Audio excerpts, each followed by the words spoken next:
Falando do contexto desse versículo, né? Aqui a gente viu que o Senhor Jesus, ele comparou o reino de Deus a um tesouro escondido no campo, um tesouro oculto no campo, que certo homem achou nesse campo. Ele vai, enterrou o tesouro lá no campo, vai, vende tudo que tem para possuir aquele campo. Muitas pessoas assim, de outras correntes doutrinárias, dizem que uma pessoa está buscando a salvação dela, né? Mas na verdade aqui o ponto central é o entendimento da pessoa sobre o reino de Deus. Esse tesouro está oculto e muitos de nós já entendemos sobre o tesouro do reino de Deus. E esse vender tudo que tem é justamente a pessoa renunciar à vida dela, renunciar àquilo que tem, porque a maioria das pessoas que não querem realmente se tornar cristãos é porque bota o pezão na porta da igreja e fala: não quero perder as coisas que eu faço no mundo, não quero perder as coisas que eu faço, né, no meu cotidiano. E sempre pesa, né? Poxa, se eu me tornar crente, eu vou ser assim. Então, o contexto da palavra é esse. Mas o que é esse reino de Deus que Jesus tanto falou, que a Bíblia tanto fala, e que a Bíblia fala de capa a capa sobre o reino de Deus? Isso aqui é tema para muitas interpretações erradas em outros lugares. Eu gostaria que os irmãos, amados irmãos, estivessem bem atentos, porque não é uma palavra fácil, é um assunto que era para seminário, mas aqui eu vou passar um resumo para os irmãos, né? Essa mensagem vai ser um resumo sobre o reino de Deus. E se você tiver caneta e papel, anote também as referências. Bom, o reino dos céus, eu vou pegar aqui um resumo que tem um quadro na janela muito importante. E o reino dos céus, o reino de Deus é o seguinte: a Bíblia ela fala reino dos céus, reino de Deus, reino do Senhor, ou simplesmente reino. Então nós temos um reino do Antigo Testamento, que era limitado ao Israel, né? Limitado àquele grupo étnico. Nós temos a inauguração desse reino, que é quando Jesus vem à Terra. E eu vou falar só mais um ponto, né? Porque são vários pontos. E temos a consumação do reino, quando Jesus voltará. Então justamente esse é um pequeno resumo. Mas vamos falar sobre o reino dos céus na eternidade. Antes que houvesse universo, antes que o Senhor tivesse criado o universo, ele já era rei, o Deus supremo. Então era o rei, né? Rei na sua totalidade na eternidade. Bom, é um rei divino e Deus é o rei supremo. E onde é que está o reinado desse Deus, desse rei? É a criação. Então o telescópio Hubble, ele vai buscar as mais longínquas galáxias no universo, e onde até o telescópio Hubble não consegue enxergar, tem outras galáxias muito mais distantes. Aí se estende o domínio do Senhor, o reino de Deus se estende até aí, porque toda a criação está sujeita ao Senhor. Então ele é um Deus eterno. Antes da criação, antes que houvesse tempo, antes que começasse um segundo, o Senhor já reinava. Então ele é um Deus eterno, um Deus supremo, né? A criação dele se estende sobre o governo dele se estende sobre toda a criação e sobre todas as coisas, né? Como diz no Salmo 103, versículo 19, diz assim: nos céus estabeleceu o Senhor o seu trono, e o seu reino domina sobre tudo. Salmo 103, versículo 19. Mas nós temos um sentido mais específico, que é o sentido desse reino que vem, como o próprio João Batista pregava, né? Olha, arrependei-vos, porque é chegado o reino de Deus, o reino de Deus está próximo. E algo muito interessante sobre o reino de Deus está em Mateus 6,10. E algo que muitos passa batido, vamos dizer assim, em muitos de nós. Quando na oração dominical, ou no modelo de oração, o Senhor Jesus fala uma frase: venha o teu reino, faça-se a tua vontade, assim como na terra, como no céu. Então o que quer dizer? Faça a sua vontade na terra como é feita no céu. Olha só que coisa maravilhosa. Venha o teu reino, faça-se a tua vontade, aqui na terra como é feita lá no céu. Existe um comentário bíblico para esclarecer um pouco mais sobre essa vontade que é feita no céu. Um comentário bíblico diz assim: a santidade e a glória de Deus em sua sala do trono no céu são tão sobrepujantes que todas as criaturas em sua presença o glorificam com serviço voluntário e absolutamente dedicado. Então, todas as criaturas, né, a Bíblia fala em miríades, milhares e milhares de anjos na corte celeste. Então, lá na sala do trono, onde Deus habita, a glória de Deus se manifesta de uma maneira tão poderosa, tão grande, que é impossível qualquer criatura que esteja na presença de Deus não o adore, não o sirva, não se proste diante da presença do Senhor. E na terra, como é que é? Na terra nós temos rebelião e recusa de Deus Rei. Visivelmente nós temos uma rebelião. O Senhor criou Adão e Eva no jardim, estabeleceu ali, né, uma presença. Hoje eu achei interessante, o presbítero Adeus falou, né? Nós não sabemos se Adão e Eva ficou 2000 anos ali no jardim do Éden, ou se ficou mais tempo, mas tinha uma relação ali, Deus realmente rei. Mas depois que o homem caiu, depois que o homem pecou, as intenções do coração do homem são caídas, são distorcidas, né? Tem muitas pessoas que elas querem tanto se afastar de Deus, tem pessoas que querem tanto se afastar de Deus, tanto que um dia elas vão ter esse afastamento eterno. E eu queria que a igreja abrisse em Salmo capítulo 2, para a gente entender um pouco mais sobre essa rebelião. Salmo capítulo 2.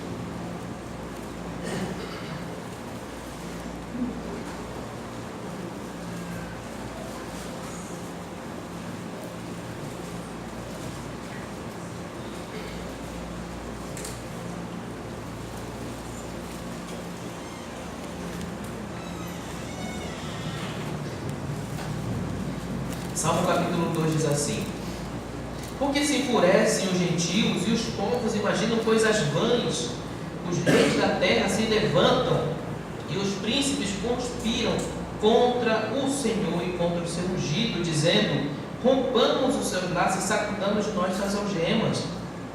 Amados, deixa aberto ainda no capítulo 2. Então é assim que muitas pessoas elas têm entendido, né? Sacudamos as suas correntes, elas se sentem presas em Deus e estão fazendo de tudo. Existem nações que fazem de tudo para poder se rebelar contra Deus.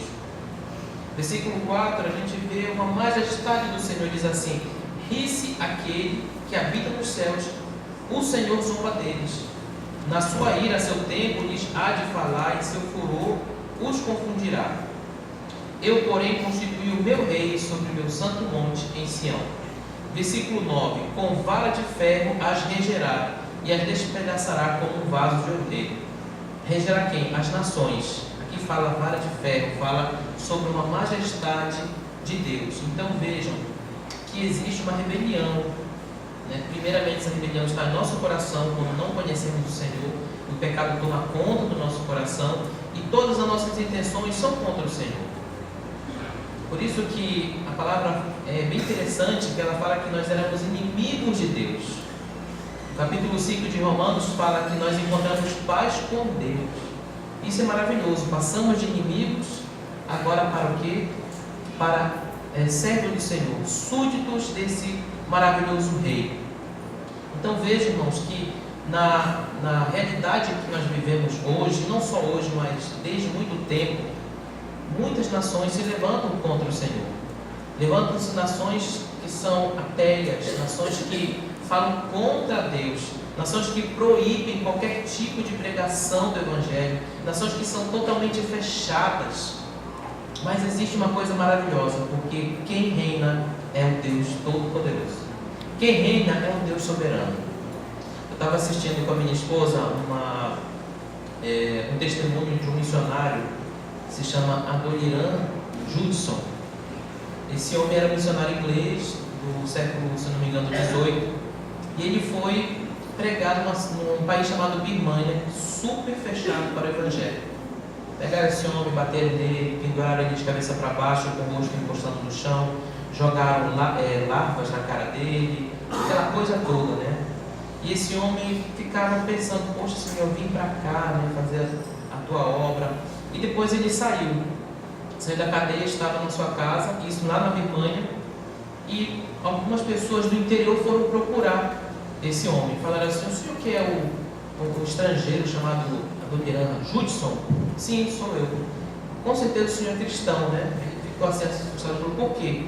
Não, porque nós recebemos nós temos uma carta aqui, um papel escrito em birmanês bem rudimentar, falando sobre um tal de Jesus. Eu queria que o senhor explicasse para a gente quem é esse tal de Jesus. E aí ele começou, no 18º ano do ministério dele, começou a pregar a palavra lá na Birmânia. Hoje, esse país se chama Mianmar. E em Mianmar existem 2 milhões de cristãos. Ainda o cristianismo é fechado, não se pode pregar lá. Vocês viram que teve agora recentemente a perseguição do budismo contra o islamismo lá em Mianmar. Mas existem 2 milhões de cristãos hoje em Mianmar.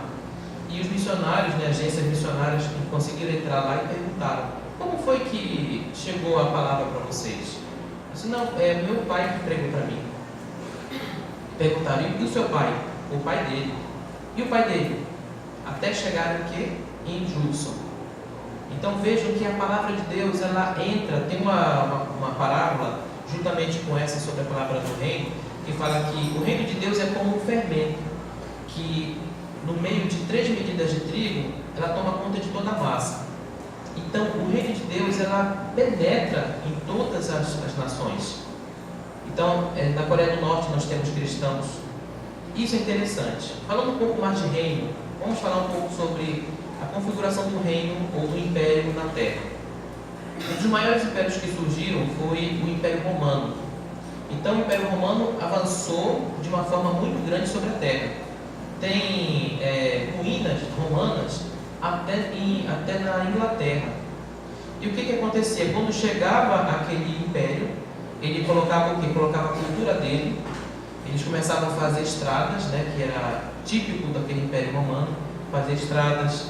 Colocavam o quê? O dinheiro, e colocavam o quê? A língua.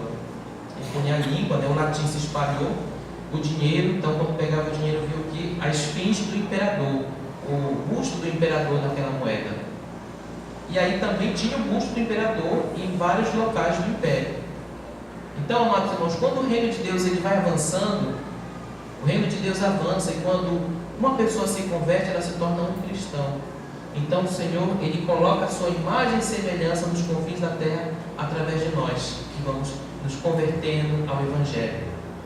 Por isso que é muito importante o significado da palavra cristão. A palavra cristão, aqui na Bíblia, significa pequenos cristos. Então, a palavra de Deus, ela vai nos moldando até nos tornarmos o quê? Pequenos cristos. E onde você estiver, você que foi lavado e remido pelo sangue do Cordeiro, você é o embaixador de Cristo e o reino de Deus avança. Voltando aqui para o nosso esboço. Mas um dia, essa guerra entre, essa disparidade entre a vontade de Deus que é feita no céu e como é feita aqui na terra, um dia ela vai acabar. Então o que vai acontecer? Em Isaías 65, ela fala sobre a transformação total da terra, onde apenas os obedientes permanecerão e a vontade de Deus será feita de uma forma absoluta sobre toda a terra. E isso está depois que Jesus volta. Mas seguindo mais adiante, um pouco mais de história, a gente vai falar sobre um estágio sobre o reino de Deus, que é Israel. O que aconteceu? Deus chamou Abraão para abençoar todas as famílias da terra, e também para começar a instaurar o reino de Deus na terra. Então, a partir de Abraão, Isaac e Jacó, ele começou a fazer o que? Uma nação. Então, Israel era um protótipo do reino de Deus, onde as leis do Senhor ali, as leis de Deus, a lei do reino de Deus, era imposta para aquela nação, e todos tinham que cumprir aquelas leis. Quem era o rei deles? Era Deus. E o interessante é que ontem, nas Tardes Alegres, nas evangelizações que nós fizemos com crianças ontem, nós falamos sobre isso. Falamos que o povo de Israel foi para o profeta Samuel e pediu um rei. Eles queriam um rei. E lá em Samuel, Deus fala para Samuel o seguinte: falou assim, não, Samuel, não fique triste, porque não foi a ti que rejeitaram, mas rejeitaram a mim, porque eles não quiseram que eu governasse sobre eles. Então o rei de Israel era o próprio Deus, mas eles pediram para que tivesse um rei como as demais nações. Mas o que aconteceu? Saul desobedece, o primeiro rei desobedece a Deus, e Deus levanta Davi como rei. E Davi e Salomão e toda a sua descendência, eles eram corregentes com Deus. Por quê?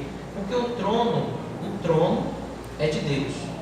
Então o trono de Israel era de Deus. Já que Israel era um protótipo ali, tinha um estágio, para o reino de Deus, que um dia esse reino ia se espalhar sobre a terra, ali era um protótipo. E o que acontece? Interessante que o templo de Salomão é chamado como estrado de seus pés. Isso está escrito em 1 Coríntios 28, 2. O estrado dos pés, o rei se sentava no trono e tinha um estrado, que é um banquinho que o rei colocava os seus pés. É muito interessante porque aí nós vemos a ilustração perfeita: o trono de Deus em Israel e o estrado dos pés do Senhor no templo. Então, o que acontece? Israel era uma forma étnica, geográfica, limitada do reino, mas ele não era o reino em si. O Israel do Antigo Testamento, ele era um estágio do reino que se estenderia por todos os povos e nações. Então, nós vemos isso também, que é uma promessa de Deus lá para Abraão: em ti serão benditas todas as famílias da terra. Então já mostra o caráter desse reino que ia se estender. Aí teve o que? Uma rebelião mais uma vez, Israel e Judá se rebelaram contra Deus, se tornaram idólatras, e houve o que? Um exílio. Então eles foram deportados para onde? Para a Babilônia. E com isso nós chegamos no estágio final. Esse ponto se chama começo do fim. Esse começo do fim é quando tem o nascimento de Jesus Cristo. Jesus Cristo nasce, é a encarnação de Cristo. E tem uma passagem que os fariseus perguntam sobre o reino de Deus, e Jesus falou assim: não procure o reino ali ou aqui, mas o reino está no meio de vós, porque o rei, Jesus Cristo, se manifestou ali entre eles.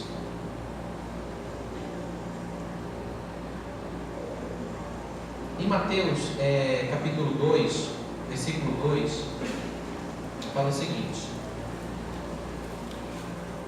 Mateus 2,2 diz assim: e perguntavam: onde está o recém-nascido rei dos judeus? Então, na própria encarnação de Cristo, os próprios magos do Oriente disseram: onde é que está o Cristo, o rei dos judeus? E aqui já mostra o caráter de Cristo. Então, todo o tempo a Bíblia falando de reino, de rei. João Batista ele avisava: o reino de Deus está próximo.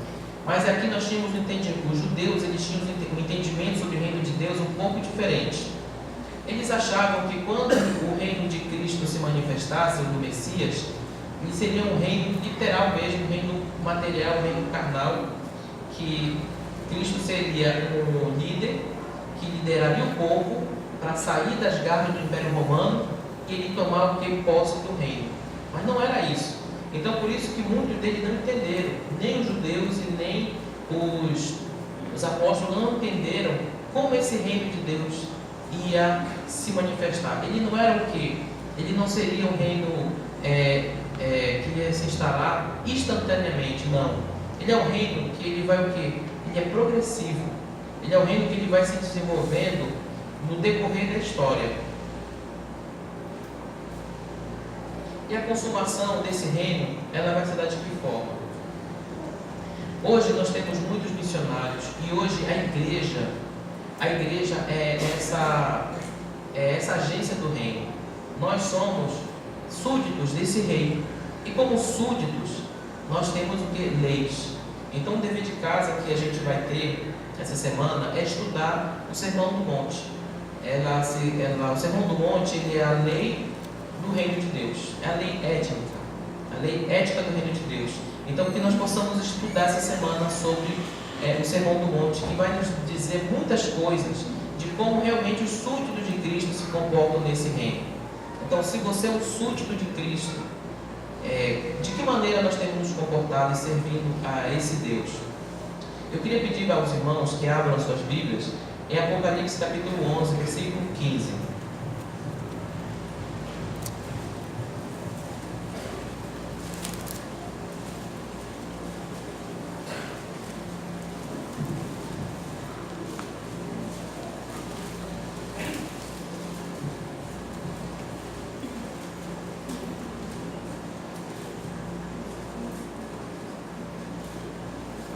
Apocalipse capítulo 11, versículo 15, diz assim, de 15 a 19. O sétimo anjo tocou a trombeta e houve no céu grandes vozes dizendo: o reino do mundo se tornou do nosso Senhor e do seu Cristo. Ele reinará pelos séculos dos séculos. E os 24 anciãos que se encontram sentados no seu trono, diante de Deus, prostraram-se sobre os seus rostos e adoraram a Deus, dizendo: graças te damos, Senhor Deus, Todo-Poderoso que és e que eras, porque assumiste o teu grande poder e passaste a reinar na terra, nas nações se enfureceram. Chegou, porém, a tua ira e o tempo determinado para serem julgados os mortos, para se dar o galardão dos teus servos, os profetas, aos santos e aos que temem o teu nome, tanto os pequenos quanto os grandes, e para destruir os que destroem a terra. Abriu-se então o santuário de Deus, que se acha no céu, e foi vista a arca da aliança no seu santuário, e sobrevieram relâmpagos e vozes e trovões, terremotos e grande saraiva. Então, amados, o reino de Deus, ele teve o começo do fim quando Jesus Cristo chegou aqui, e houve a instauração desse reino na terra. Então, hoje nós estamos continuando esse reino de Deus, e todo reino tem ele tem o que são as leis, e a nossa lei é espiritual, como diz em Romanos, porque nós mesmos não somos capazes de cumprir a lei do Senhor. Em Isaías fala que o Senhor trocaria o nosso coração, colocaria o Espírito Santo dele dentro de nós, para que cumpríssemos a sua palavra e fizéssemos a sua vontade. E tem um comentário que diz assim: quando esse dia chegar, a vontade de Deus será feita, como ela é feita hoje no céu. Então, amados irmãos, que nós possamos, a cada dia, buscar mais esse entendimento da palavra, buscar a santidade do Senhor, buscar servir a esse Deus, porque o reino do Senhor está realmente em nosso meio, mas haverá um dia da consumação total desse reino. Tem uma música que a gente canta que é Maranata, né? Maranata, ora vem, Senhor Jesus. É um clamor que nós fazemos, que o Senhor retorne logo, que Ele não se demore a vir. Muitas nações tentam encontrar uma paz sem Cristo. Tentam encontrar resoluções dos problemas de guerra entre nações, né? Muitos povos tentam buscar soluções contra o meio ambiente que está acontecendo, mas um dia existe essa promessa que o Senhor vai voltar e restaurar a sua criação, restaurar todas as coisas, e nós teremos uma paz definitiva com Ele, e a vontade do Senhor será feita, e essa terra será transformada, e um dia nós viveremos para sempre com o Senhor. Então, amados, é importante que nós sejamos embaixadores do Senhor, possamos estar levando essa palavra àqueles que ainda não ouviram, a pregoar de verdade essa palavra e dizer: o Rei venceu, o Senhor ressuscitou. Amém, amados? Que possamos levar essa palavra em nossas casas, ler o Sermão do Monte e poder entender mais a vontade de Deus sobre a nossa vida. Vamos baixar nossas cabeças e vamos fazer uma oração. Senhor nosso Deus e nosso Pai, confiados unicamente